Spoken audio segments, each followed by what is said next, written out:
te célébrons ce matin. Abba, sois loué. Abba, sois exalté. Abba, sois glorifié. Abba, sois béni. Le bon berger, le tout-puissant glorieux. Oui, Saint-Esprit de Dieu, nous t'invoquons ce lieu ce matin. Nous voulons que tu prennes contrôle. Que tu prennes contrôle de tout. Que tu prennes contrôle de nos cœurs, de nos âmes, de nos esprits et même de nos corps pour que toute la gloire revienne à notre Dieu. Que nous puissions chanter aussi que notre être entier célèbre le Seigneur. Au nom de Jésus. Au nom de Jésus. Car si nous sommes là, c'est pour le célébrer ce matin. Nous le célébrons par nos prières. Nous le célébrons par les chants. Nous le célébrons par les danses. Nous le célébrons en écoutant la parole. Nous le célébrons d'une manière ou d'une autre.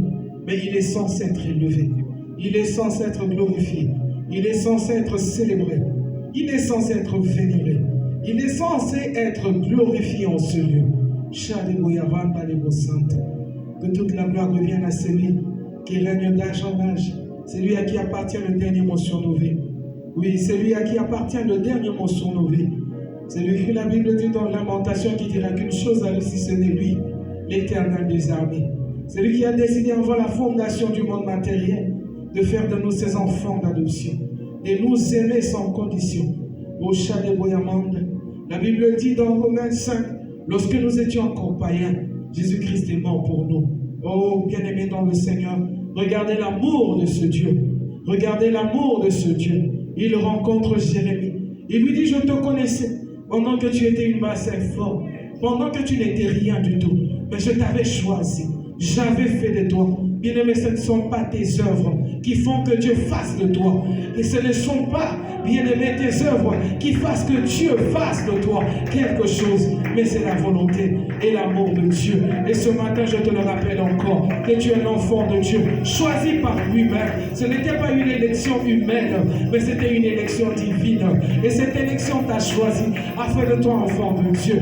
Et ce matin encore, bien-aimé, commence à le croire, que tu es un être particulier. Tu es un être particulier. Tu es un être particulier. Parce que l'Éternel a choisi, t'a choisi. Il a posé son choix sur toi.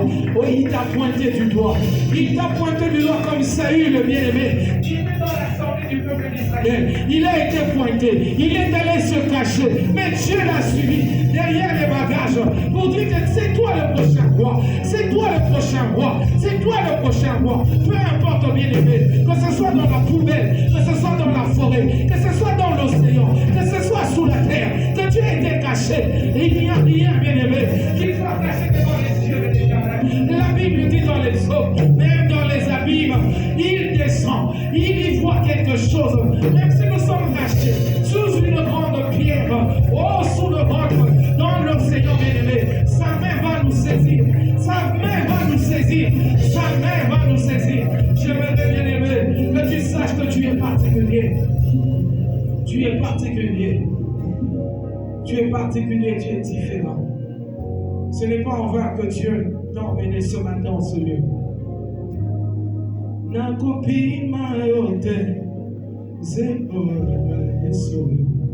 Si nous pouvons chanter ce chant.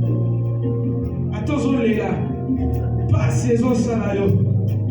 Bien-aimé, je me rappelle hier, j'étais en train de préparer, j'ai fait une crise. Ça pouvait être fatal aussi. Mais par la grâce de ce Dieu, je suis sorti indemne de cette crise. Il n'y avait personne avec moi. J'étais seul avec mes 3 maboulas, en train de préparer. Bien-aimé, ma colonne, comme il s'est de ma ligne. C'était en pleine journée. Mais par la grâce de Dieu, je parle encore. Par la grâce de Dieu, je suis debout. Par la grâce de Dieu, je peux te dire que ce Dieu est bon. Je peux te dire que ce Dieu est puissant. Je peux te dire que ce Dieu, il est capable de tout. Il peut te sortir d'une grande fosse. Oh, Daniel est entré dans la fosse. Il y a été jeté par celui qui avait signé le décret. Il y a été jeté par celui qui avait signé le décret. Et celui qui avait signé le décret était son ami. Il le connaissait, Daniel. Il le connaissait, enfant d'Israël. Mais il le connaissait aussi, enfant de Dieu. Oh, lorsque Daniel était dedans, il se réveille le matin, très tôt le matin, il crie le nom de Daniel pour savoir si son Dieu l'a délivré. Il n'y a que Dieu qui pouvait sauver Daniel de la gueule des lions. Il n'y avait que Dieu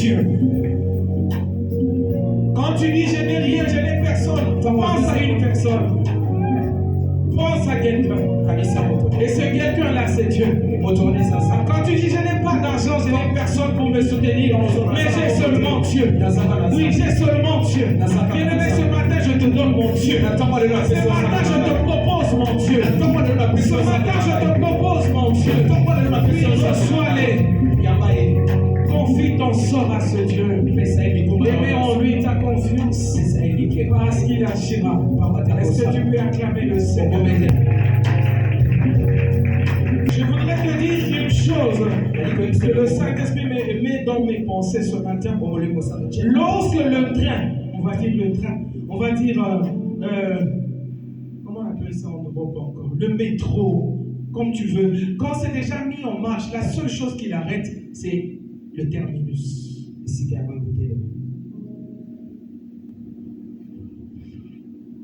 Nous parlons donc, bien-aimés, de la destinée.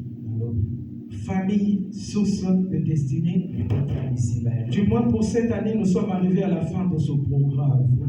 Mais c'est un programme que l'Éternel nous donne pour chaque année de notre vie sur la terre. Jusqu'à ce que Jésus-Christ revienne pour nous prendre. Au moins, nous savons que chaque mois d'octobre est un mois qui sera dédié mois de famille. Alléluia, bien-aimé. Et c'est comme ça que nous allons marcher. C'est comme ça que nous allons évoluer jusqu'à ce que Jésus vienne nous prendre. Alléluia, bien-aimé. Il y a des mois de la femme, il y a des mois des pères, il y a des mois de ceci, de cela. Mais nous avons un mois des familles. Donc un mois qui réunit les pères et les mères et les enfants. Alléluia. Afin qu'ensemble nous puissions bénéficier de ces bénédictions que Dieu a prévues pour nos familles. Alléluia. Bien-aimés, on a commencé depuis un temps. Nous avons dit que la famille est la source de destinée. J'aimerais te dire ce matin, la famille restera bel et bien la source de toutes nos destinées. Et le commencement ou la racine de la destinée de chacun de nous, c'est la maison de nos pères. Les raisons pour lesquelles ceux qui sont dans, je dirais, la démonologie et toutes ces choses-là dans le combat spirituel, ils parlent des hommes forts de la maison de nos pères, qui combattent ou qui retiennent ou qui réclament des fois notre destinée. Alléluia, bien-aimé. Alléluia.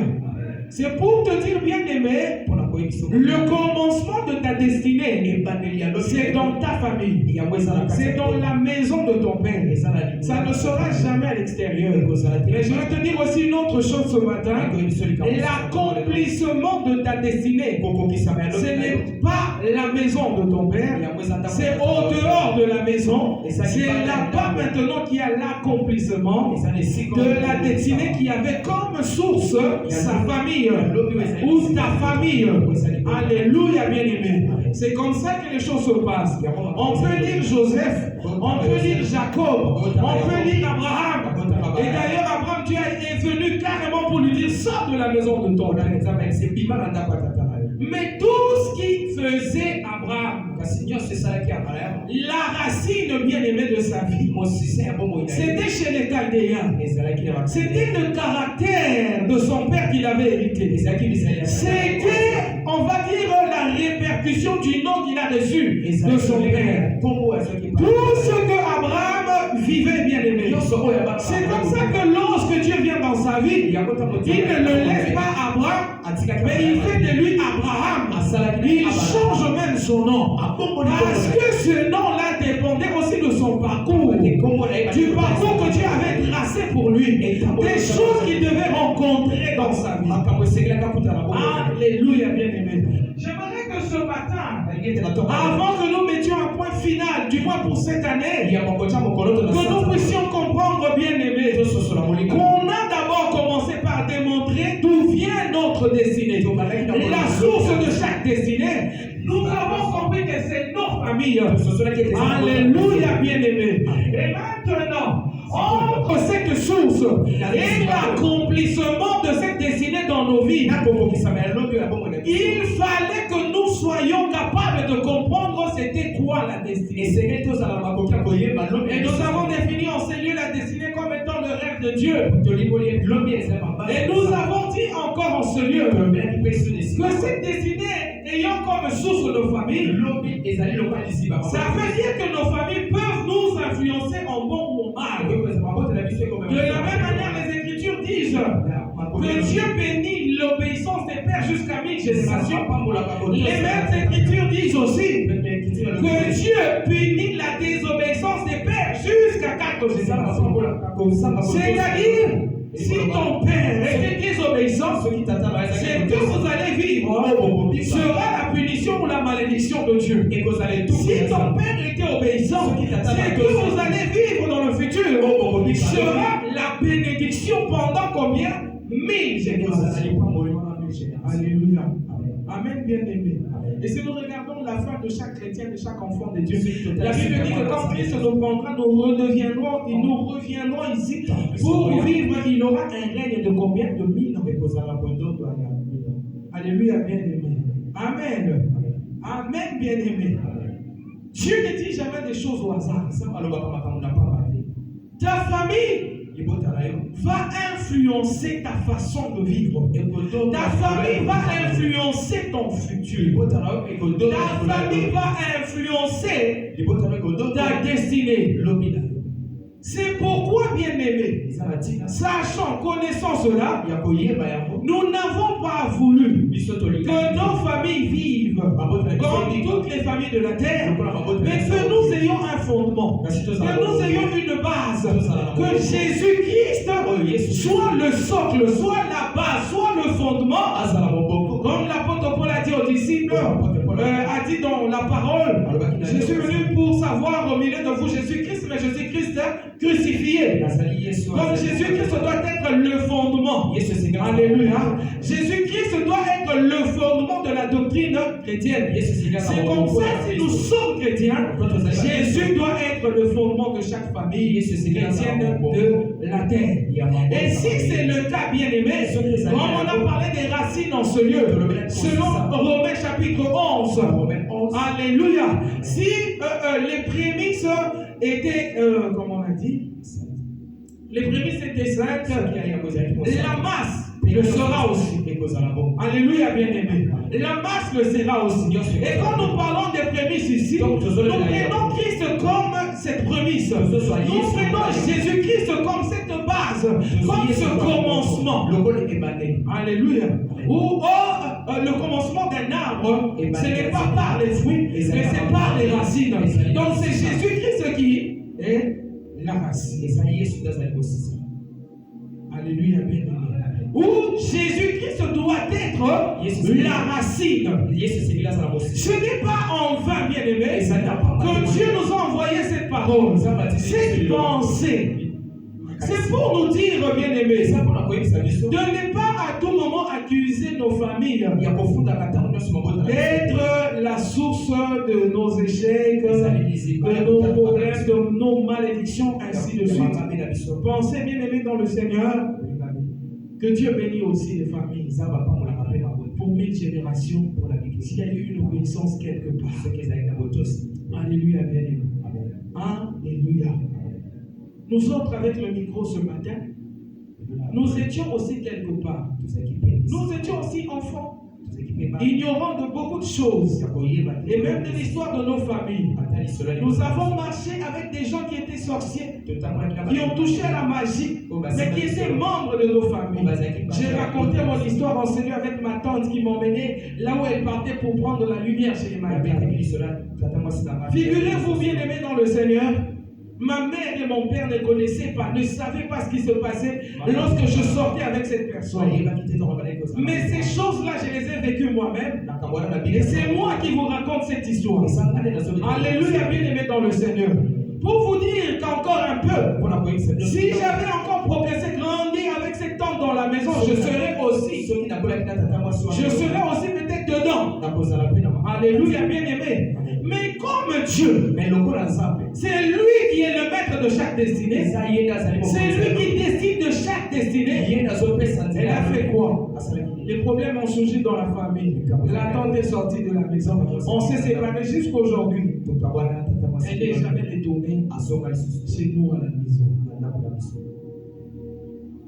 Amen. La destinée, bien-aimé, c'est quelque chose, j'ai dit, c'est le rêve de Dieu pour toi. C'est une chose pour laquelle l'Éternel prend soin. Il a son attention dessus. Lorsqu'il dit par exemple à Jérémie, je te connaissais, je t'avais choisi, j'avais fait de toi. Ce n'est pas ce jour-là que Jérémie avait vu les choses que Dieu était en train de lui dire. Ce n'est pas ce jour-là, bien-aimé, que Jérémie avait vraiment vu clairement ce que Dieu lui avait dit. Mais ces choses-là, laisse-moi te dire qu'elles étaient arrivées. Parce que lorsqu'il a posé la question à Jérémie, qu'est-ce que tu vois? Lève tes yeux, regarde. Qu'est-ce que tu vois? Il a dit, je vois les branches d'amandier. Il lui dit, oui, tu as bien vu. Pourquoi? Parce que je veille sur ma parole. Bien-aimé, nous avons un Dieu qui veille sur notre destinée. Mais c'est un Dieu qui, lorsqu'il te parle, il te révèle ce que tu dois être. Il veille aussi sur ce qu'il t'a dit, pour que ce qu'il t'a dit puisse s'accomplir. Alléluia. Amen. Nous avons aimé l'histoire de Joseph racontée en ce lieu. Parce que nous avons dit, chaque chrétien, chaque enfant de Dieu est un mâle que Dieu choisit pour qu'il demeure dans sa présence. Mais un mâle, lorsqu'il vient dans la présence de Dieu, il ne vient pas pour lui, mais il vient pour les restes de sa femme. Et quand un mâle vient devant Dieu, c'est pour combattre, lutter pour sa famille. Et quand il vient devant ce même Dieu, afin qu'il lutte, ce Dieu le bénit. Et quand il rentre dans sa famille, c'est pour y ramener des bénédictions. Un mâle, c'est un leader. On a donné les caractéristiques d'un leader en ce lieu. Un leader, c'est celui qui voit les choses que les autres ne voient pas. C'est celui qui emmène ou qui donne le rythme de la danse aux gens qui sont autour de lui. C'est quelqu'un qui crée. C'est quelqu'un qui voit les potentiels dans les autres. C'est quelqu'un qui met en valeur les potentiels qu'il voit chez les autres. C'est ça un vrai leader. Et nous avons commencé par dire un père, chaque père de famille, c'est un leader.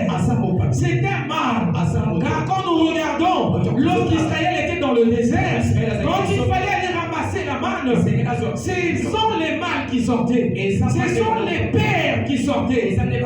Alléluia, pour aller ramasser la manne. Amen. Comme quoi Dieu a donné un devoir au père de prendre soin de leur famille. Jésus-Christ, qui est la racine, qui est le fondement, et qui doit être celui qui nous conduit de façon à ce que nos destinées soient bénies de Dieu. Il n'a pas échappé à cette loi. Alléluia, bien-aimé. C'est comme ça quand on entend comme dans Éphésiens chapitre 5, il dit, j'ai lavé l'église, j'ai purifié l'église par ta parole, pour présenter une église sanctifiée, pour présenter une église qui est sans tache ni ride. Donc Jésus a pris soin de l'église. Il a fait en sorte que l'église vive un accomplissement meilleur. L'église se retrouve dans une destinée bien accomplie par lui. Alléluia, bien-aimé dans le Seigneur. C'est comme ça que nous devons voir Dieu. Dieu n'est pas notre rival. Dieu n'est pas notre concurrent. Dieu n'est pas un tyran. Dieu n'est pas un dictateur qui impose le système, même si ça va à l'encontre de la capacité des gens à qui il impose ce système.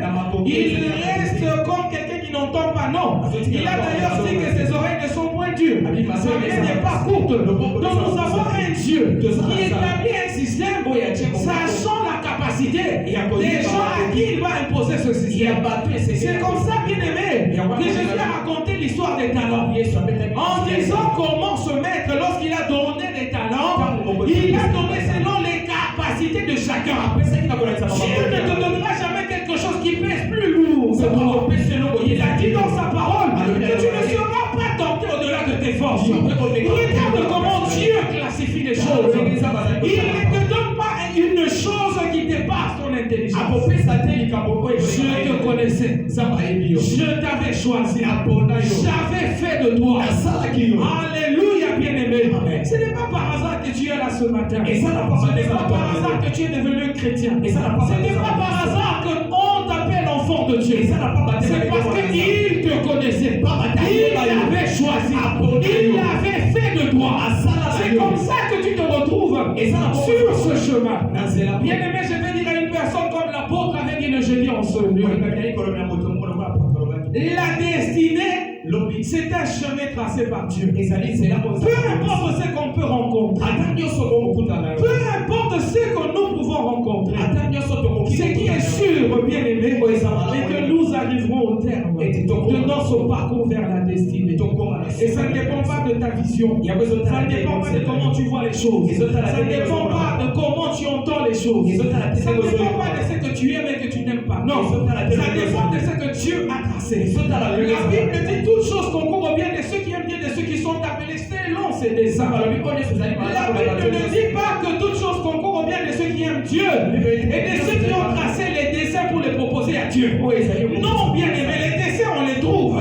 Les desseins il les a tracés. Le schéma c'est Dieu. L'architecte c'est Dieu. C'est lui qui propose le croquis, c'est Dieu.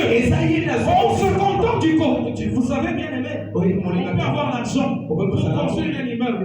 Lorsque cet ingénieur architecte se présente avec ce papier sur lequel il a déjà mis les dessins, les croquis de la maison, qu'est-ce qu'on y comprend? Quand on voit les lignes à gauche, à droite, qui montent, qui descendent, il te dit, tu vois, ici, c'est le salon. Ici, ça sera la deuxième chambre. Là-bas, ça sera la salle de bain. Qu'est-ce qu'on en sait? Rien du tout. Mais à la fin, nous voyons une maison construite avec tous ces compartiments que l'ingénieur avait cités. On se pose la question comment ils ont fait pour avoir ces angles-là, pour avoir tel centimètre de tel côté. Ce n'est pas notre problème. Ce n'est pas notre problème. Ce n'est pas notre problème. Ça ne nous concerne pas. Parce que ce n'est pas à nous de faire le croquis. Il y a une personne qui fait le croquis et il y en a qui viennent dormir dans la maison pour laquelle on a conçu le croquis avant. Je veux te dire ta destinée. C'est comme cette maison que l'ingénieur a mis sur le papier. On ne voit ni le lit ni les assiettes. Mais on constate tout simplement qu'il y a une maison sur le papier. Et l'ingénieur nous confirme que ce que vous voyez là, c'est une maison. Oui, ma vie bien aimée dans le Seigneur ce matin, je te le dis. C'est comme cette maison qui était sur un papier. Mais qui aujourd'hui les gens commencent à voir. Oh tiens, elle parle. Oh tiens, elle prêche. Oh tiens, elle peut chanter. Oh tiens, elle est mariée. Oh tiens, elle a des enfants. Oh tiens, elle s'appelle comme ça. Bien aimé, c'est ça. Ne regarde pas Dieu comme quelqu'un qui est venu pour te faire du mal dans ta vie. Mais regarde Dieu comme celui qui a dit toutes choses concourent à ton bien.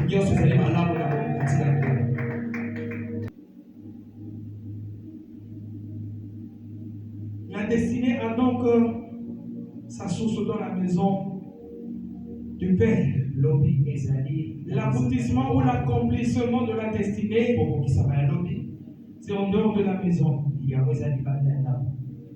La Bible dit, les enfants sont des flèches. Les enfants sont des flèches tirées vers l'avenir. Amen. Et si les enfants sont des flèches tirées vers l'avenir, ça veut dire que celui qui tire là, c'est le Père, n'est-ce pas? Et ce Père-là est qui? Amen. Qui envoie les flèches à l'avenir, qui envoie les flèches au loin. C'est un chasseur qui s'est visé. C'est un chasseur qui a localisé sa cible. C'est un chasseur qui s'est orienté. Alléluia, bien-aimé. Alléluia. Il faut savoir, bien-aimé dans le Seigneur, c'est que ton père biologique n'a pas pu faire pour toi, pour te lancer dans l'avenir. Jésus-Christ peut le faire. Il peut très bien le faire. Donc ça veut dire que la vie de personne n'est ratée. Personne n'est venu accompagner qui que ce soit sur le terre.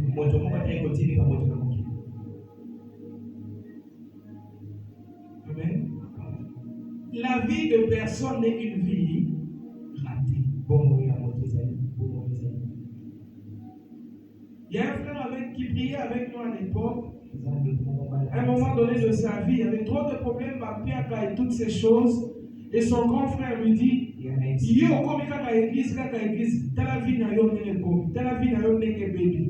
il a pris cela en compte. Il vient à l'église, il commence à raconter.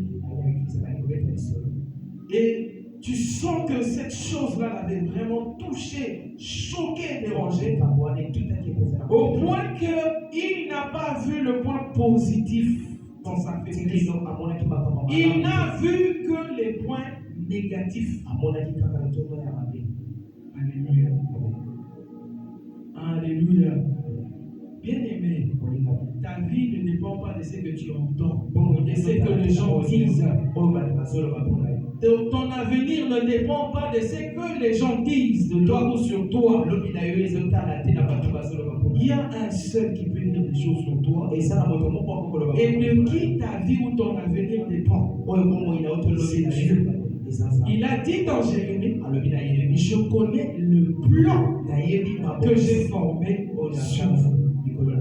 L'architecte, l'ingénieur, il dit, je connais le plan. Et la Bible se pose la question quelque part. Et celui qui a construit la maison, et la maison elle-même, à quoi on donne de l'honneur?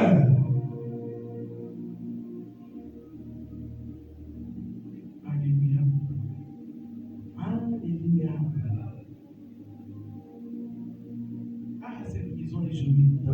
Ah, cette maison est bien construite. Regarde la peinture. Regarde la forme. Il y a des gens qui vont s'arrêter devant ta vie comme ça. Jésus a dit, nous sommes des maisons construites au-dessus de la montagne. Et nous sommes censés attirer les regards. Nous sommes censés attirer l'attention. Bien aimé dans le Seigneur, je te rassure qu'il y aura des gens qui vont s'arrêter. Ils seront dans leur parcours, mais lorsqu'ils arriveront au niveau de ta vie, ils vont s'arrêter pour non seulement regarder, mais contempler.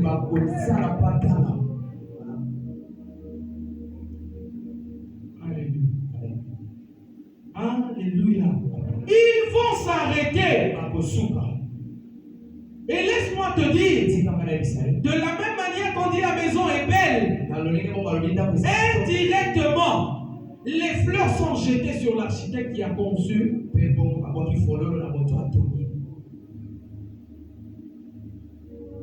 Tout simplement, Jésus a dit dans Jean chapitre 14, le Père attend la gloire par le Fils.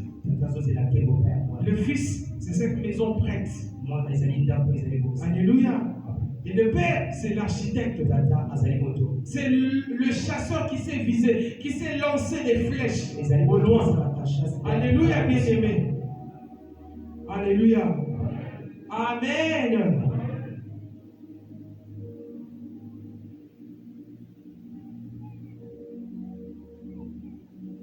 C'est vrai, ce jour-là, quand Jésus a réuni la foule, il fallait qu'il mange, c'était le soir. Les disciples savaient aussi que ces gens avaient faim. Mais les disciples avaient un autre raisonnement que Jésus. Les disciples disaient renvoyer-les pour qu'ils aillent acheter au marché. C'est qu'ils devaient manger. Mais Jésus voyait autre chose. Il voyait en ce lieu, même là où ils étaient là. Il voyait des supermarchés, des boulangeries. Il voyait la cuisine, il voyait tout. Là. Bien aimé, il y a beaucoup de choses en toi que tu n'as pas encore vues. Tu as une manière de voir les choses, raison pour laquelle tu retardes ton parcours vers l'accomplissement de ta destinée. Mais il y a aussi plusieurs personnes autour de toi qui ne voient pas qu'en toi il y a ce marché. Qui ne voient pas qu'en toi, bien aimé, il y a des choses dont ils doivent bénéficier pour leur propre vie. Ils te considèrent pour une personne qui complète le tableau. Non, tu n'es pas là pour compléter le tableau. Tu n'es pas là pour embellir le tableau. Tu es l'essentiel. C'est toi l'élément moteur.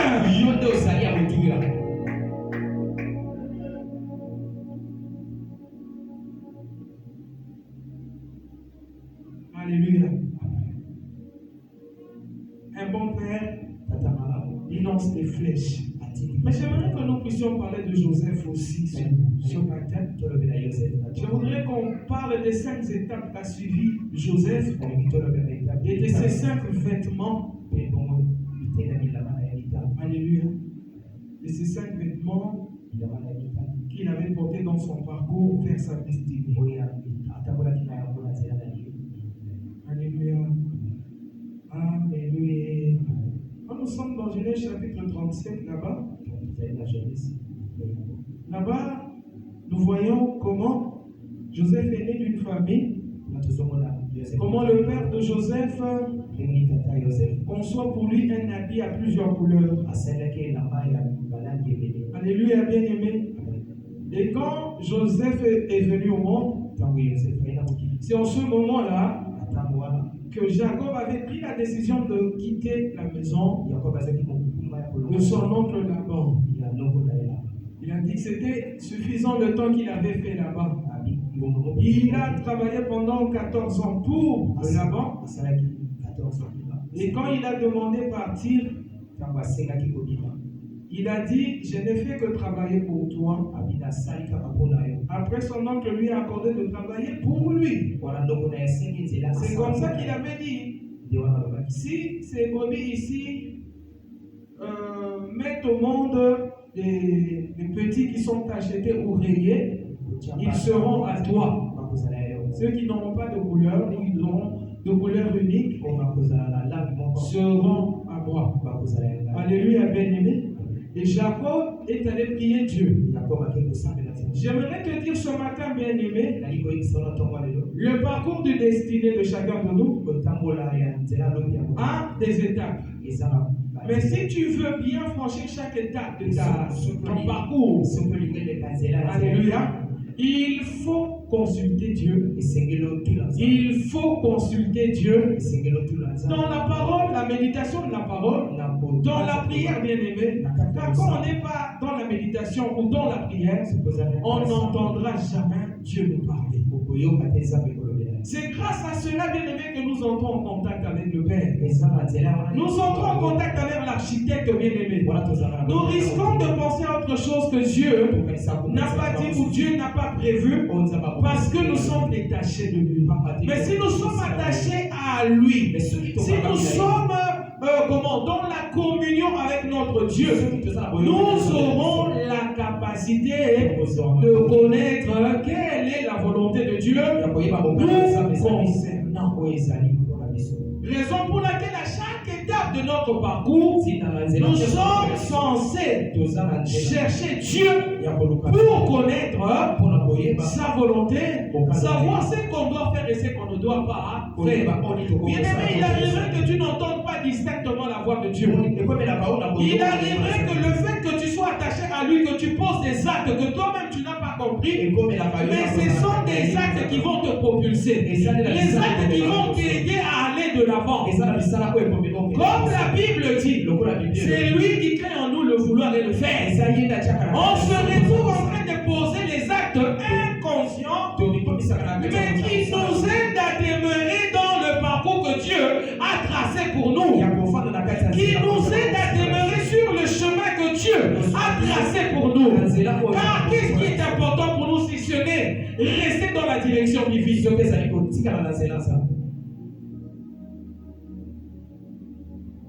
Alléluia. Il a reçu cet habit à plusieurs couleurs. Ce qui veut dire chaque père, chaque leader qui envoie ses flèches, ses enfants comme des flèches à l'avenir, qui est censé booster la destinée de ses enfants comme on l'avait dit en ce lieu. Et le boost que nous avons dit, c'est par les formations, la scolarité, par des idées, les conseils, ainsi de suite. Ce père-là, qui a donné cet habit à plusieurs couleurs, d'ailleurs pour le faire, il doit avoir l'amour. Il ne lance pas n'importe comment.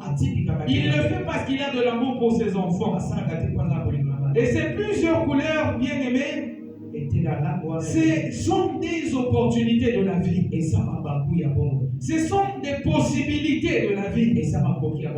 Donc le Père doit chercher cherché par tous les moyens de donner des possibilités, des opportunités aux enfants ou à ses enfants pour l'aider à réussir dans sa vie. Ce sont là ces couleurs que Joseph avait dans ses vêtements. Alléluia. Au départ, Dieu met beaucoup de possibilités. Comme il avait dit à Adam et Ève dans Genèse, multiplier. Il n'a pas spécifié dans quel domaine ni comment le faire, mais il a dit soyez féconds et multipliez. Plusieurs couleurs, plusieurs opportunités, plusieurs possibilités. Alléluia. Un parent, un père, un bon, il doit mettre l'argent en jeu. Il doit mettre son temps en jeu. Il doit mettre ses moyens en jeu pour l'avenir, un meilleur avenir de ses enfants. C'est comme ça que Dieu, non seulement il crée l'homme, mais il fait aussi des plans pour l'avenir de cet homme-là. Mais il vient présenter ses plans comme plusieurs couleurs. Il dit, vous avez ce chemin, ce chemin, ce chemin, ce chemin-là. Allez-y. Faites. Multipliez. Soyez féconds. Alléluia. Amen. Le départ, c'est comme ça, bien aimé. Beaucoup de choses, beaucoup d'opportunités se présentent. C'est comme ça que Joseph, dans son songe, il voit sa famille se prosterner devant lui. Ceci représentait, bien aimé, comment Joseph aura des opportunités dans sa vie pour aller réussir. Alléluia. Pour que son père conçoive cet habit, la Bible dit qu'il a aimé Joseph et il a fait cet habit pour lui. Amen. Ton père doit t'aimer pour booster ta destinée. Tu es père ou tu deviendras père, tu es en ce lieu.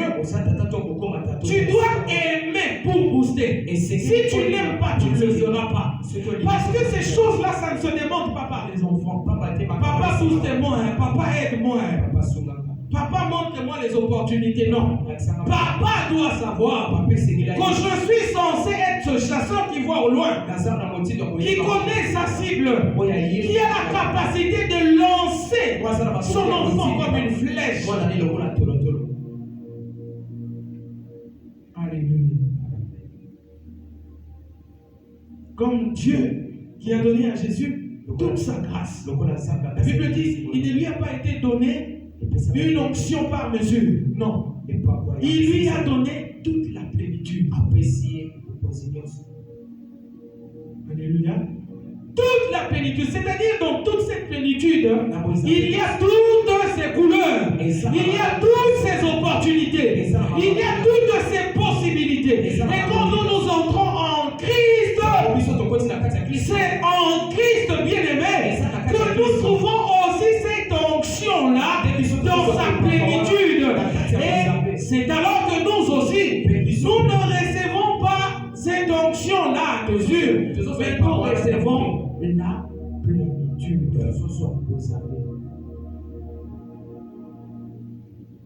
Amen. Amen, bien-aimé. Cette multiplicité de grâces, comme le dit la Bible dans Éphésiens chapitre 4, il a fait les uns comme apôtres, les autres comme pasteurs, alléluia, les docteurs, les évangélistes, ainsi de suite. Quand nous lisons la Bible dans Éphésiens, la Bible dit dans le chapitre 1er, il a tout mis sous les pieds de Christ. Et nous, en Jésus, nous bénéficions de toutes ces choses. Et Jésus, il a donné pour chef suprême à l'Église. Du coup, l'Église non plus ne reçoit pas à moitié, ne reçoit pas une partie, mais l'Église reçoit aussi la totalité, la plénitude.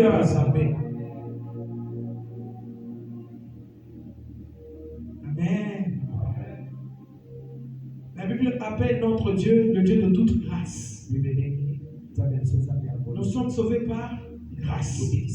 Notre Dieu, c'est un Dieu de toute grâce. L'esprit que nous avons reçu, c'est un esprit de grâce. Il n'y a rien qui nous manque, bien-aimés, pour parcourir ce chemin de notre destin. Il n'y a rien. Tout est prévu. Le père doit investir dans ses enfants. Ouais, même un père spirituel, un pasteur doit investir aussi dans ses enfants. Raison pour laquelle formation des disciples et formation de ceci, cela. Venez, nous allons apprendre. Bien aimé, ne prenez jamais à la légère. C'est que votre pasteur, c'est qu'un homme de Dieu, c'est que celui qui vous conduit spirituellement vous demande de venir apprendre. C'est son investissement. C'est lui qui voit au loin. C'est lui qui connaît la cible. C'est lui qui vous lance comme cette flèche. C'est pourquoi il prend cette position. Amen. On doit investir pour l'avenir. Même si on doit vider son compte en banque pour booster la destinée des enfants, nous devons le faire. Mais ne vous endettez pas. Hein? Ne vous endettez pas bêtement. Vous allez prendre des dettes compliquées. Tu n'arrives pas à les rembourser. Juste tu te dis non, je voulais aider mes enfants, tu vois. Alléluia. Non, ne faites pas ça chez vous. Chaque enfant qui vient au monde fait entrer sa famille dans une nouvelle saison. Ça aussi, ça a été dit par l'apôtre.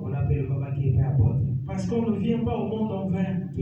On ne vient pas pour compléter le tableau, je l'ai dit tout à l'heure. Nous avons une mission sur la terre. Alléluia, la Bible dit que nous sommes des pèlerins. Nous sommes des passagers.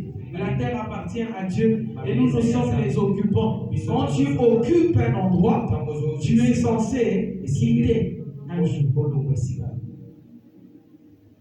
Amen. Alléluia, bien-aimé. Tu ne viens pas au monde en vain. Et ce n'est pas pour rien que Dieu t'a placé dans la famille là. Il y a une bonne raison. Il y a une très bonne raison pour laquelle Dieu t'a placé dans cette famille. Bien-aimé dans le Seigneur, si tu es enfant, tu es né dans une famille, laisse-moi te dire que le jour où tu étais né, tu étais venu pour qu'une nouvelle saison commence dans ta famille. Tu étais venu, bien-aimé, pour ouvrir une nouvelle porte dans ta famille. Alléluia. Joseph est né, Jacob prend la décision, c'est fini. Il était le 7e et selon la création, c'était le 7e jour que le Seigneur s'est reposé. On va dire que Joseph était un signe de repos. Joseph était un signe de repos pour sa famille. Mais attends, vous savez, on ne se repose pas seulement comme ça si on n'a pas travaillé. Papa nous a dit en ce lieu, le repos de Dieu, ce n'est pas un repos d'affaiblissement, mais c'est un repos de contemplation, de satisfaction. Dieu regarde, il dit, j'ai fait un bon travail. J'ai fait un bon travail. Donc c'était un temps pour Dieu de contempler, de voir les choses qu'il avait faites, d'être satisfait de sa création. Alléluia. Jacob a travaillé pendant 14 ans. Et pendant qu'il prend la décision de partir, il n'est pas parti le même jour. Il travaille encore pendant 6 ans. Parce que la 7e année pour lui devait être une année de repos. C'est pourquoi il faut bien travailler pendant les 6 ans d'abord pour que la 7e année soit réellement une année de repos. Alléluia. Il a travaillé et il a demandé son repos. C'était une saison, une nouvelle saison qui a été ouverte pour Jacob. Et Jacob va lutter avec Dieu Et Jacob va lutter avec Dieu. Mais Dieu, lorsqu'il luttait avec Jacob, il a dit, tu as lutté avec des hommes, tu as vaincu. Et tu as lutté avec moi, tu as aussi vaincu. C'est pourquoi tu ne t'appelleras plus Jacob, mais tu t'appelleras désormais Israël. C'est-à-dire celui qui a lutté et qui a vaincu. Alléluia, bien-aimé. Il a reçu toutes ses victoires. C'est pour te dire, bien-aimé, quand on dit la vie est un combat, la vie est un véritable combat. C'est une lutte, bien-aimé, dans le Seigneur. Si tu n'as pas des coups de poing à donner, alors ils sont éliminés, quitte le rang de ceux qui se battent.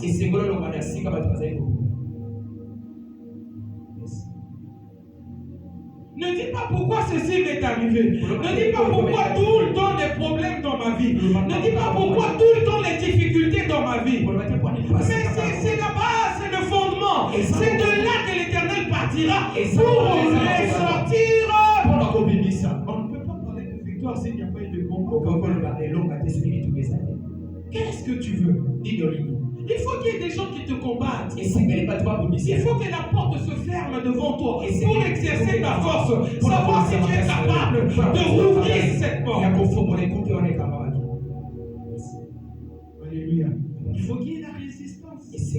Tu vois, quand la Bible dit résister au diable, alléluia, résister au diable, parce que le diable lui aussi ne laissera pas, il ne te laissera pas la facilité.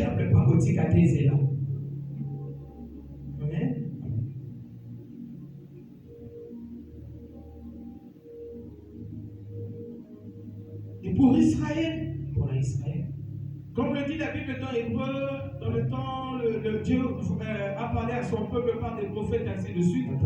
C'est-à-dire les prophètes étaient venus, mais Israël n'était pas délivré.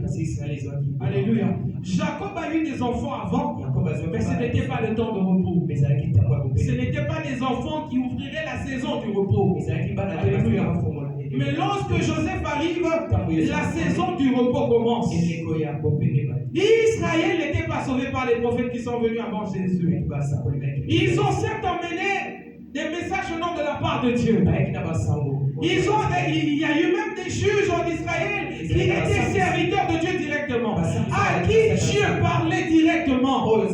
Les rois qui exerçaient en même temps le rôle de juge sur Israël directement. Mais toutes ces personnes n'ont pas libéré Israël.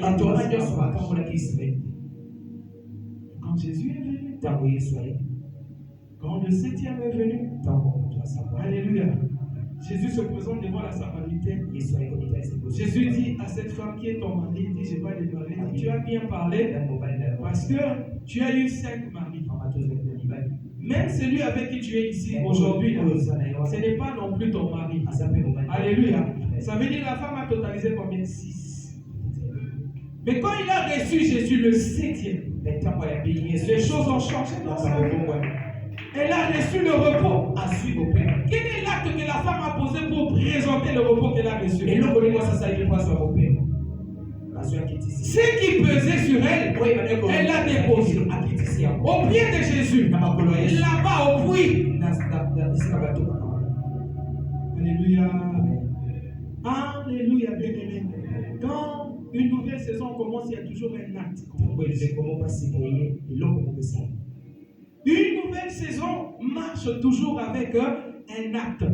Il faut offrir et s'offrir.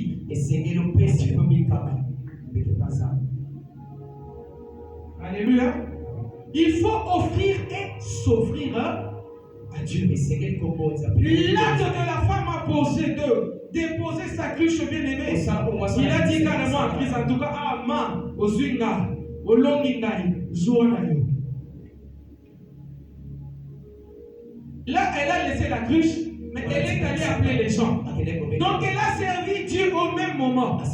Toi qui dis, on a une qualité, dans ça, il est caca. Il y a une école biblique ou avis.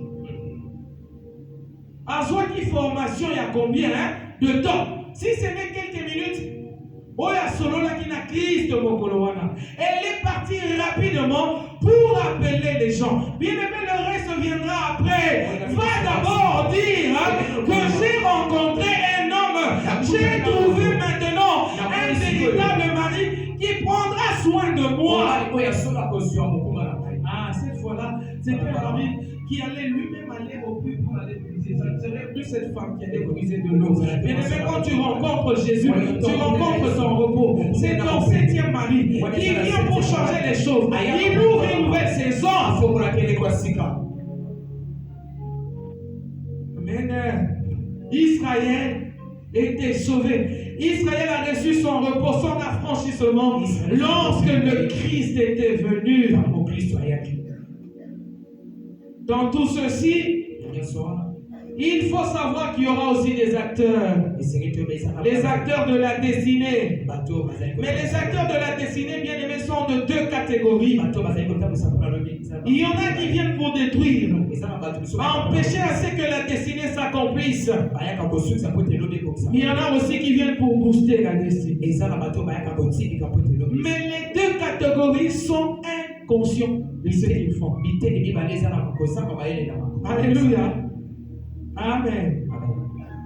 Les hommes sont des acteurs inconscients dans le film de Dieu.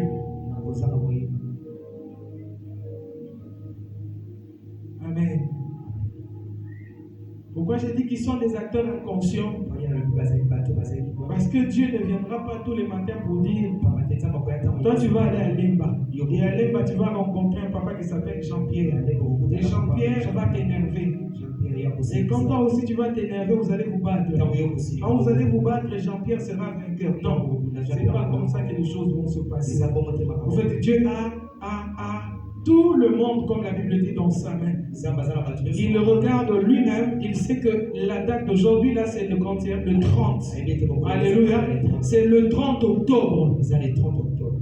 Il regarde le groupe électrogène de l'église à rédemption. Il sait déjà que le bouton a été appuyé pour que pendant le culte, le groupe s'arrête. Alléluia. Il a déjà poussé pour que la solution vienne d'une personne soit à gauche, soit à droite. C'est dans le plan de Dieu. Il sait déjà que après le culte, voici les choses qui vont se passer. Il sait déjà que il y en a qui ont des décisions d'aller visiter peut-être la famille. Il y en a qui ont pris ces décisions mais qui ne vont pas accomplir cela. Ils vont se fatiguer après le culte, ils diront je n'irai plus, je n'ai plus de temps. Ou je suis fatigué. Dieu sait ça. Mais quand tu es là, tu ne sais déjà pas quelle décision tu prendras après le culte. Mais ce qui est sûr est que nous sommes comme des pions entre les mains de Dieu. Il pousse à gauche, il pousse à droite. Il pousse à gauche, il pousse à droite. Et tout ça dans l'objectif d'atteindre quoi? L'accomplissement de sa volonté sur la vie de tout un chacun. Tout ça pour t'emmener jusqu'à l'accomplissement de ta destinée.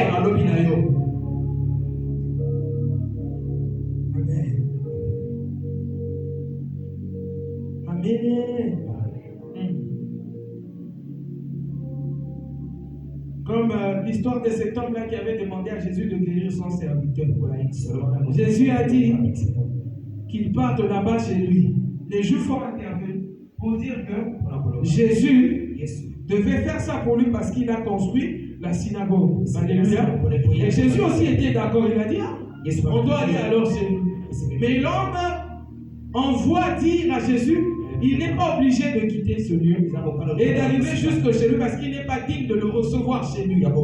Il dit tu peux dire un mot, mon serviteur sera guéri. Il dit parce que même moi dans l'armée, j'ai appris que quand le chef est là, il ordonne à son subalterne de faire ceci, il va respecter, il va le faire. Mais quand est-ce que cet homme a su que Jésus est le chef et qu'il peut commander les esprits? Alléluia. C'est pourquoi même Jésus a dit je n'ai jamais trouvé une telle foi en Israël. Parce que c'était quelque chose vraiment qui dépassait l'intelligence. La personne est dispo pour venir chez toi. Qu'est-ce que tu as refusé en disant que je ne suis pas digne de te recevoir? Sur les alaks qui ont bien aimé. Viens te guérir. Il va ressentir dans le quartier. Faut pas mon na yebani na yo. Alléluia. Tu n'allais même pas regarder ta maison là, qui n'a pas été préparée pour recevoir une telle personne. Amen. Aujourd'hui, tout le monde veut exceller en grâce. On cherche à la makasi, batoba kouya, batoba makamamine ne salema. À ceux qui savent même pas koufi. Mais est-ce que tu es capable de recevoir? Parce qu'on donne les talents selon la capacité de chacun.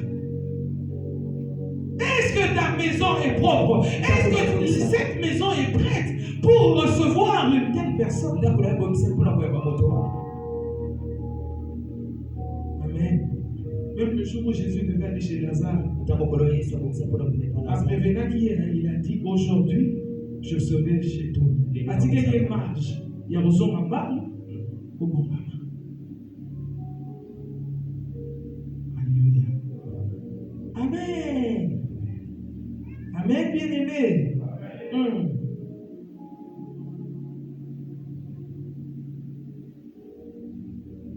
Mais ceux qui agissent en mal, ceux qui agissent en bien, j'ai dit tout à l'heure, nous sommes comme des pions entre les mains de Dieu. Il nous utilise pour accomplir ses desseins, pour accomplir sa volonté. Et une autre chose que l'apôtre a aussi dit le jeudi en ce lieu, même si à l'œil nu on ne voit pas que le chemin sur lequel le chemin que tu as emprunté n'est pas un bon chemin. Alléluia. Si on ne voit pas, si toi tu ne vois pas que la vie de cette personne est entre la main de Dieu, juste par les choses que la personne est en train de vivre, cela ne change en rien si ce chemin a été tracé par Dieu. Alléluia. Amen. La Bible dit, si Dieu ne bâtit, c'est lui qui bâtit, il fait quoi? Il le fait en vain. Si Dieu ne veille, c'est lui qui veille, il le fait en vain. C'est-à-dire, c'est comme s'il ne veillait pas. C'est comme s'il n'a pas encore bâti. Parce que bien bâtir, c'est bâtir avec Dieu. Alléluia. Amen. Toi, tu peux voir que ce chemin-là n'est pas le chemin de Dieu. On voit que cette personne, le chemin qu'il suit n'est pas le chemin de Dieu. Même si les hommes voient comme ça, c'est quand même le chemin de Dieu. Amen. Paul, qui était Saul de Tarse, quel était son travail? Il persécutait les chrétiens. Il faisait mal. C'est comme ça quand il a rencontré le Seigneur sur son chemin. Il a dit, Saul, pourquoi mes persécuteurs tuent? Il pose la question en quoi? Et le Seigneur lui relate les choses. Tu vois, tout ce que tu fais aux chrétiens, c'est à moi que tu fais. Alléluia. C'est-à-dire tout le mal qu'on fait à l'arbre, la racine, le subit aussi. Alléluia, bien-aimé. C'est à moi, Paul, que tu le fais. Mais Paul, il le faisait. Il a rencontré le Seigneur. Le Seigneur qui l'arrête. À partir de ce moment-là, bien-aimé, il n'était plus Saul. Il est devenu Paul. Et son chemin a changé complètement. Il suivait un chemin. Il ne savait pas que sur ce parcours, sur ce chemin-là, il y avait aussi Dieu. Dieu le voyait. En fait, c'est quelque chose qu'il faisait qui était contre la volonté de Dieu. Mais il le faisait quand même selon la volonté de Dieu. Amen.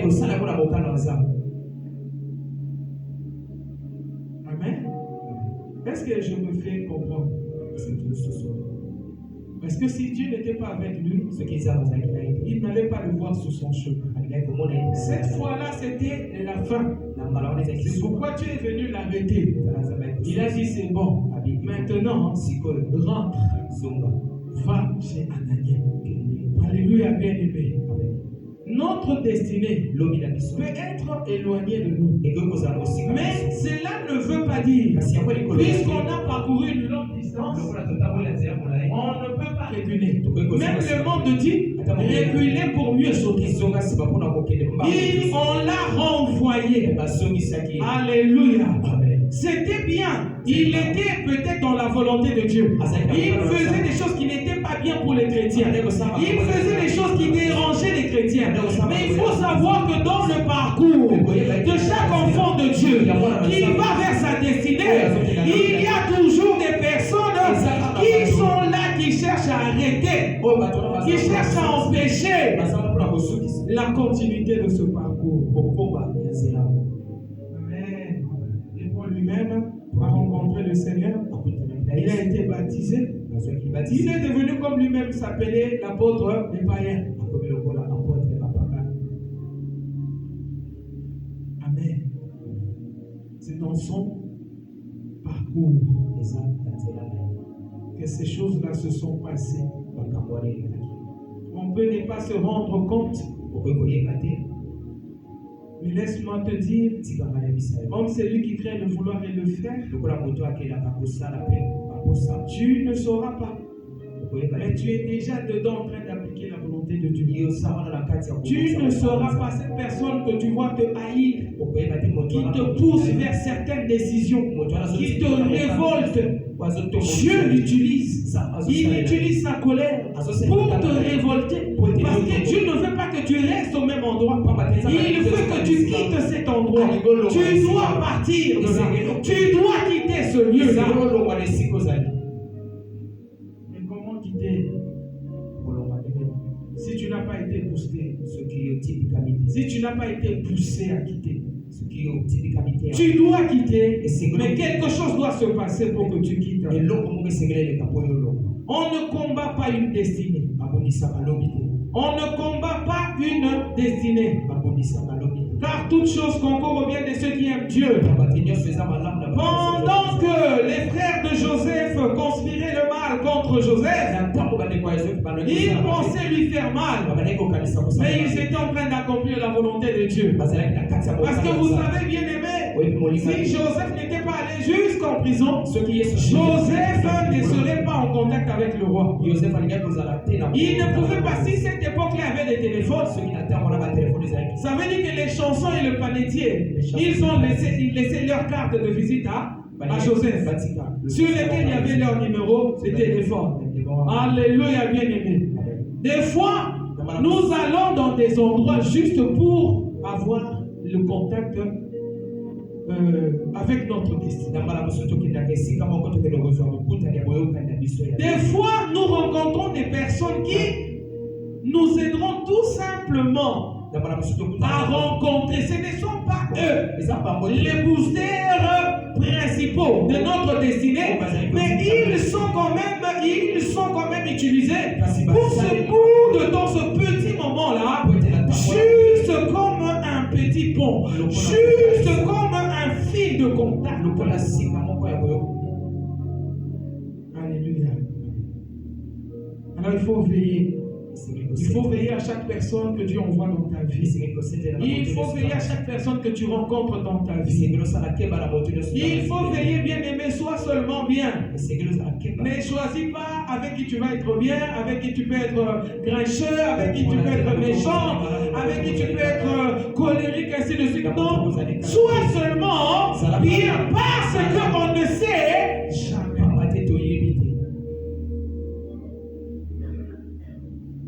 Amen. Le deuxième vêtement de Joseph est celui dont il avait dans la maison de Potiphar. Lorsqu'il a été vendu là-bas par les Madianites, il est devenu esclave dans la maison de Potiphar. Et Potiphar était son maître. Comme il voyait que grâce à la présence de Joseph dans sa maison, ses affaires se propulsaient, ses affaires allaient de l'avant. Il était béni dans tout. Il lui a dit, tu peux tout dans cette maison. Tu as accès à tout dans cette maison. Alléluia. Mais nous devons savoir aussi que dans notre parcours, vers notre destinée, il y a quelques leçons à retenir. Chaque vêtement, chaque étape de notre parcours a des leçons à retenir. Vous savez, bien aimé, Dans le parcours, dans notre parcours, nous pouvons rencontrer beaucoup de difficultés, beaucoup de problèmes, beaucoup de choses. Aussi beaucoup de personnes. Des choses qui sont beaux à voir, des choses, des personnes qui sont gentilles, à qui nous cherchons à nous attacher juste parce que nous les avons trouvés gentils. Mais laisse-moi te dire que tu n'es pas appelé à t'attacher à tout le monde, même s'ils sont gentils. Tout le monde ne sera pas ton ami. Ne doit d'ailleurs pas, tout le monde ne doit d'ailleurs pas être ton ami. Tu ne dois pas rester là où tu ne dois pas rester. Oui, il y a des endroits où tu n'es pas appelé à rester juste parce que tu as trouvé de la gentillesse. C'est pourquoi il faut tout le temps consulter la volonté de Dieu. Tu risques de rester là où il ne faut pas parce que tu as été bien accueilli. Non, ce n'est pas par rapport à l'accueil, mais c'est par rapport à la volonté de Dieu. Joseph a vu tout ce qu'il y avait autour de lui. Mais lorsque la femme de Potiphar est venue vers lui, il a dit oui, certes, le maître m'a permis de faire ce que je veux, mais pas de toucher toi. Alléluia. Joseph, la Bible dit, il a été tenté plusieurs fois. Jusqu'au jour où cette femme s'est rapprochée pour le toucher. Alléluia. C'est alors que, on peut même dire, comme l'apôtre Paul a dit, fouiller l'impudicité. On peut même dire que Joseph était imprudent. Il fallait que par cet acte-là, par ces propositions qu'il commence déjà à reculer, ou à sortir petit à petit de cette maison. Mais jusqu'à ce qu'on a tenu. Et Joseph a enlevé. La volonté de Dieu, c'était que cette étape-là devait passer. Une nouvelle saison devait commencer. Mais pour y accéder, on n'entre pas avec ces mêmes vêtements-là. Alléluia. Amen. Tout le monde a dit, on vient du travail, tu as une tenue. Et lorsque on t'a invité le soir quelque part, tu changes. Tu changes tes habits pour porter une tenue appropriée pour l'endroit où tu dois aller. Une tenue convenable. Amen. C'est comme ça que les choses doivent se passer, les amis. Il faut retenir que dans notre parcours, nous devons avoir la notion de la limite. Tu dois être limité. Quand nous regardons dans Genèse, je crois, chapitre 15, Dieu parle à Abraham. Il lui dit, voici la terre ou l'espace que je te donne. Ça va vers le bas, vers le fleuve d'Égypte. En haut, elle se limite vers le fleuve d'Euphrate. Donc vers Babylone là-bas. Donc limite tes attaques. Même si la terre entière appartient à ton père, ton père ne te donnera pas tout. Il te donne une portion qui t'appartient. Et toi, tu es censé apprendre la limite. Tu dois te limiter au niveau où le maître t'a placé. Tu peux tout manger, tu peux tout toucher, mais pas mon épouse. Alléluia, bien-aimé. Joseph a appris quelque chose de très bien. Joseph nous enseigne aujourd'hui que nous devons connaître nos limites. Amen. Amen. On ne peut pas ne pas en parler comme le concert d'hier. Il y en a qui sont morts aujourd'hui. À cause de ce concert, il y a beaucoup de chrétiens qui sont allés là-bas. Et je parie que le plus grand nombre de ceux qui sont morts doivent être des chrétiens. Parce que Dieu donne toujours des leçons. Dieu enseigne toujours. Alléluia, bien-aimé. On a même montré une photo où il y avait une dame là-bas dedans a commis ce qui Jésus-Christ est Seigneur. Si c'était vrai ou faux, on ne sait pas. C'est pour te dire, bien-aimé dans le Seigneur, tu ne peux pas dire au nom de la stade pour laquelle il est. Tu dois être folle. Et ça n'a sens. Alléluia. Il y en a même qui disent, oh non, vous êtes trop spirituel. Ça, moi, il faut soutenir. En quoi on va soutenir? Et si on soutient, après, c'est quoi la résolution? Alléluia. Il faut connaître ses limites. Moi, c'est Mouninga, moi, c'est Naouté. Papa et Mouninga, tu lui dois du respect. Il faut connaître ses limites. Ce qu'on ne t'a pas donné, ne prends pas. Ne prends pas. Aujourd'hui, plusieurs meurent. Pourquoi? Parce qu'ils ont touché aux choses interdites. Amen. Oui. On t'a dit, tu es chez toi. Fais comme chez toi. C'est pas pour autant le roi Balobi, bon, on est content à la cuisine, maintenant on se servir. Au côté de la chambre, à Moutoua, il y a mieux parce qu'elle le fait comme chez toi. Non, il veut tout simplement te dire, mets-toi à l'aise. Il ne t'a pas demandé d'ouvrir les portes. Tu risques d'ouvrir une porte qui peut t'emmener à la mort. Chrétien, dans ton parcours vers ta destinée, il faut savoir que tu dois marcher avec des limites. Si Dieu a limité pour Abraham, qui est notre Père dans la foi, nous aussi, nous devons avoir des limites.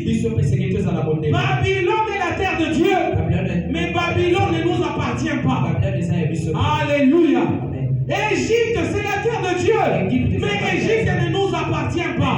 C'est que nous ne devons pas reculer et nous ne devons pas trop avancer. Nous devons rester dans les limites que Dieu a tracées pour nous. Ne rallonge pas ta main pour prendre ce qui ne t'appartient pas. Reste dans les limites que l'Éternel a tracées pour toi. Tu as 20 francs et l'autre à 100 francs. Contente-toi de tes 20 francs. Cherche à fructifier ces 20 francs. Cherche à fructifier, comme ça tu atteindras les 100 francs comme l'autre. Mais je suis sûr que l'autre qui a 100, s'il est aussi intelligent, le temps que toi tu atteignes ces 100, il sera déjà à 200. Alors continue à multiplier aussi tes efforts. Ne deviens pas impudique juste parce que tu veux paraître. Alléluia. La première vraie limite que les enfants de Dieu doivent connaître, c'est la limite entre eux et le péché. Alléluia. La Bible dit qu'il nous a pris du ténèbre pour nous emmener dans son royaume de lumière.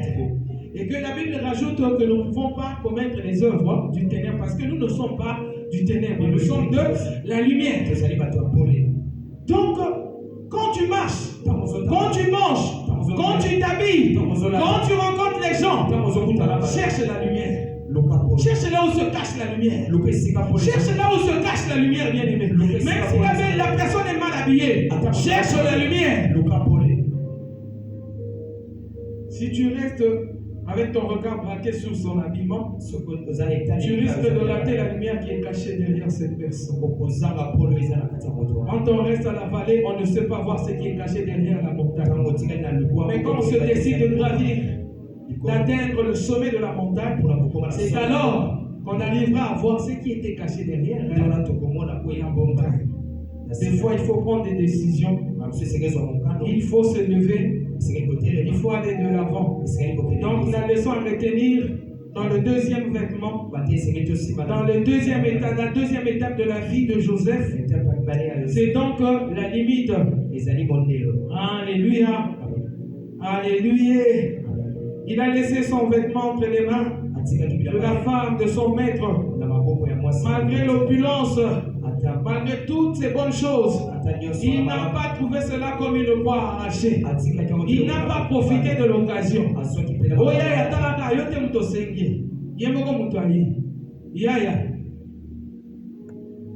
Alléluia. Qui sait peut-être que les opportunités, les Quinois sont comme ça. C'est en ce moment là où il y a le mal, c'est là que le Quinois devient très intelligent. Il commence à te présenter des avantages. Alléluia. Limite-toi à ce qui est à toi, ce que Dieu t'a donné, parce qu'il ne faut pas confondre. L'État pour le Père offre plusieurs couleurs comme opportunité et l'étape de la spécialisation ou de la particularité. Car lorsqu'on veut atteindre maintenant la particularité, il faut que cette tunique-là de plusieurs couleurs tombe. Alléluia. Ça doit tomber. Tu ne peux pas être touche à tout. Oh, je suis tout travauté. Dieu n'a pas envoyé les gens au monde pour qu'ils soient tout travaux. Même si tu as des petites connaissances dans certains domaines de la vie, tu dois démontrer, comment on dit, tu dois te démarquer dans un domaine précis. Alléluia. C'est pourquoi tu vois les uns peuvent faire telle chose, les autres ne peuvent pas. Ainsi de suite. Tu ne peux pas garder la tunique de plusieurs couleurs tous les jours de ta vie. Non. Tu l'auras un temps. Et à un moment donné, tu dois te débarrasser de cette tunique. Joseph était en train de partir vers la spécialisation. Il était en train de partir vers la particularité. C'est comme ça que lorsqu'il est entré en prison, c'est là-bas qu'il a commencé à déduire les songes.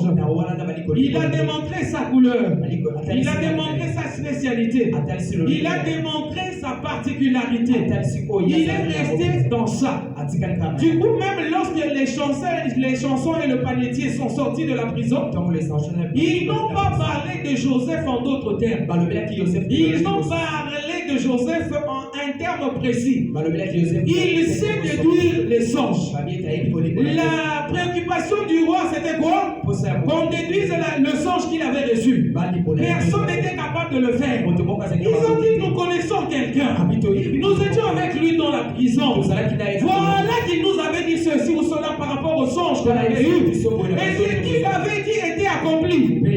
Il peut venir et déduire votre songe. Alléluia, bien-aimé. Il faut se démarquer de la foule. Alléluia. Lève la main si tu es d'accord avec nous. Il faut se démarquer de la foule. En quoi es-tu capable? Papa avait parlé même de tresser les cheveux ici. Alléluia. Il a parlé de tresser les cheveux. Est-ce que maman Denise a capacité? Olive a capacité. Si a capacité, tout le monde a des fois ce qu'il y a ma bobo ya pas. Comment toi a capacité wana? Et ça ma bobo ne te. Et ça ka oya yeba qui particularité na. Et ça ka oya yeba qui spécialisation na. Alléluia. Et si tu négliges ce que tu connais, tu n'arriveras jamais à atteindre ta destinée. Parce que la chose, le talent que tu as en toi, c'est ça l'arme avec laquelle tu dois lutter. Lutter pour atteindre l'accomplissement de ta destinée.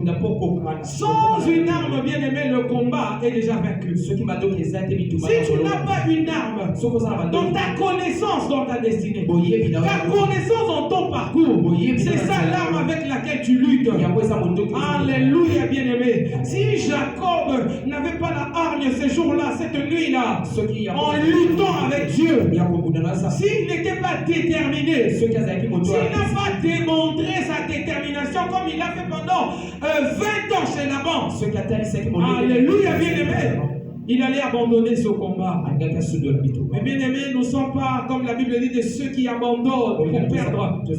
Alléluia, nous sommes de ceux qui persévèrent pour voir le résultat. Ne te démarque pas en mal. Ne t'élimine pas toi-même de la course. Mais comme l'apôtre Paul il a dit, je ne suis pas encore arrivé. Mais je cours pour atteindre le prix. Je cours pour atteindre le prix. En le lisant, tu croirais que lui, il est déjà arrivé parce que le Seigneur l'a emmené même jusqu'au 7e ciel. Mais comment il dit, je cours encore. Je n'ai pas encore remporté le prix. Mais je suis encore en train de courir. Oh, bien-aimé dans le Seigneur, il faut que tu te spécialises, que tu deviennes un particulier dans ton domaine. C'est comme ça que j'ai dit aussi par rapport aux dons d'Éphésiens 4. Les uns comme les prophètes, ainsi de suite. Parce que si tu ne te démarques pas, tu risques de faire autre chose que l'Éternel attend de toi. Il doit te bénir sur un domaine précis de la vie. Il doit te bénir sur un domaine précis de la vie. Alléluia. Ce deuxième vêtement, c'était aussi un vêtement de beauté. C'était aussi un vêtement de succès. Malgré toutes ces choses-là, bien-aimé, tu dois garder tes limites. On peut dire tu es beau, tu es belle, ma soeur, tu es toujours pimpant, parfumé, bien habillé.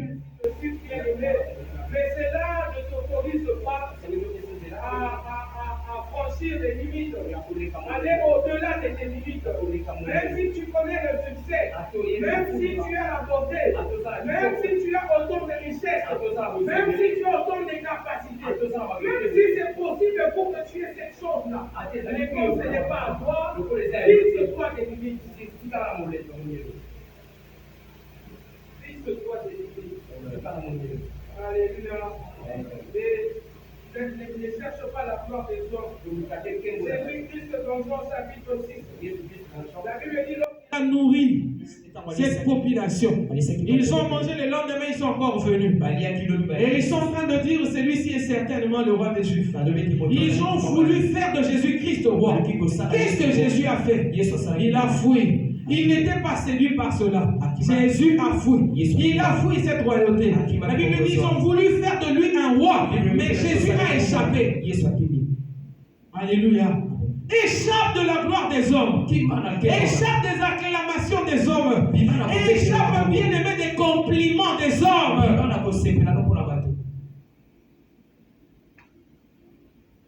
C'est pas parce qu'on t'a complimenté que tu es déjà arrivé au sommet. C'est pas parce que ce jour-là tu as prié, quelqu'un est tombé, que tu es déjà arrivé au sommet. Alléluia. Et tu sais quoi? Moïse était à la montagne avec Aaron et Hur. Mais la guerre, c'était pas à la montagne. La guerre, c'était à la vallée. Des fois, il faut rester caché. Des fois, il faut rester caché. Avec toute la grâce que tu peux avoir. Parce que tu ne sais pas, bien aimé, de qui, bien aimé, tu retires les forces. Il y a quelqu'un à la montagne en train de lever les mains. S'il baisse les mains, tu es dans la défaite. Mais s'il élève les mains, tu as la victoire dans ta vie. Il n'y a que Dieu, bien-aimé, qui pendant que toi tu ne sais pas, même pendant que tu dors la nuit, lui se bat pour toi. Lui se bat pour toi. Lui se bat pour toi. Toi tu ne le vois pas, mais tu as vaincu le combat. Tu as la victoire dans le combat. Tu as fait tomber tes adversaires, bien-aimé. Pourquoi? Parce qu'il y a un qui se donne la peine pour toi. Alléluia. Vous voyez, des fois, tout a qui est dans là, pourquoi? Parce que maman a mis dans sa qui. Des fois, il n'y a pas de mais pourquoi? Parce que papa a mis à 5 qui m'a toi, sans le savoir, tu as des victoires, tu es en train de crier, mais tu ne sais pas d'où viennent ces choses. Alléluia. Alors garde-toi de la gloire des hommes. Garde tes limites. Refuse, bien-aimé, la gloire des hommes. Refuse la gloire des hommes, bien-aimés. Et le troisième vêtement, c'est le vêtement de la prison. Il devait avoir cette tenue-là. Et en prison, je l'ai dit tout à l'heure, il avait commencé à se démarquer. Il est devenu particulier en ce qu'il faisait. Il a demandé la capacité primaire, la capacité principale que Dieu avait placée en lui. Il a œuvré comme ça même en prison. Et jusqu'au jour où il devait sortir, quand le roi avait besoin de lui. La Bible dit dans Genèse chapitre 41, il devait enlever ses vêtements de prison. On devait le raser. On devait le coiffer. Qu'est-ce qui se passe dans ceci, bien-aimé? La Bible dit que les cheveux sont la gloire de l'homme. Mais pourquoi on a rasé ses cheveux? Ça veut dire que comme il en a beaucoup, la gloire a augmenté. Non. Mais quelquefois, bien-aimé, quand on passe à une autre étape, il y a certaines gloires qui doivent tomber. On doit savoir se libérer de certaines gloires pour arriver à atteindre de nouvelles gloires. C'était une restauration de Joseph.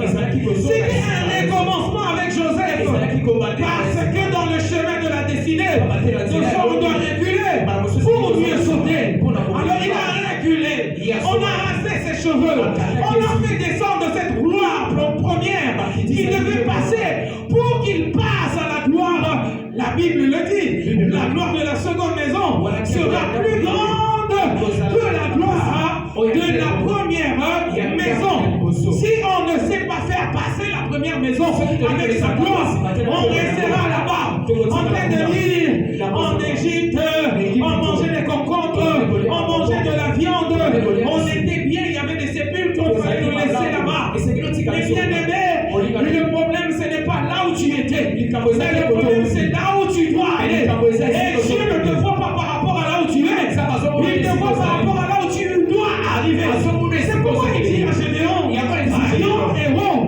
Voyons héros. Voyons héros.